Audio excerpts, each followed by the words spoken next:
लेते हैं। On the basis of quantum numbers justify that the sixth period of the periodic table should have 32 elements.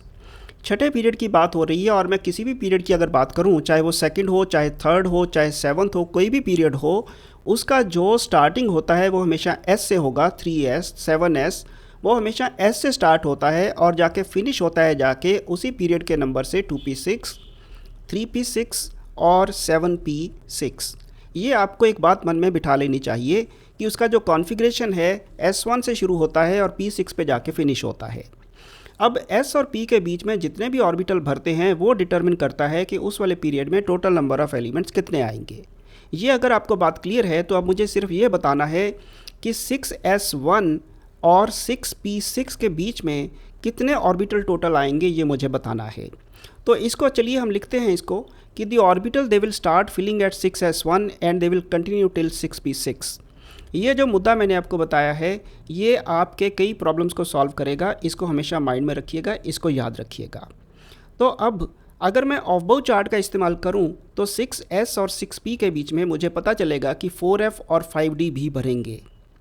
लेकिन अगर आपको of बाउ का टाइम स्पेंड नहीं करना, उसके दो तरीके हैं। एक तो वो सारी कॉन्फ़िगरेशन रट लें, वो भी एक तरीका है, लेकिन उससे भी एक छोटा तरीका है जो मैं आपको अभी बताता हूँ। वो ये है कि आप 6s और 6p के बीच में ढूंढ रहे हैं तो 6 में से एक माइनस करिए, वो आता है 5। देखिए अगर मैं 3s और 3p के बीच में ढूंढ रहा होता तो मैं 3 में से एक माइनस करता और यहाँ पे लिखता 2। एंड वाले में इसी पीरियड में से आप एक माइनस कर दें और उसको लिखें। अब 5 के साथ लिखें d, 2 के साथ d।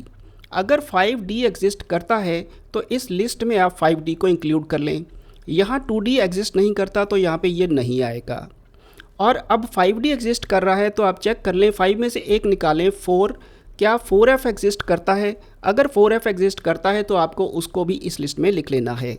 एक और एग्जांपल चलिए मैं आपको लेके बताता हूँ। 5s और 5p का अगर मुझे ढूंढना है कि उसमें कितने आते हैं, 5 में से एक निकालूं तो 4d आ जाएगा, 4d आ जाएगा, और 4 में से एक निकालूंगा तो एक 3 आएगा, लेकिन 3f एग्जिस्ट नहीं करता। तो इसलिए यहाँ पे मैं सिर्फ इतना लिखता।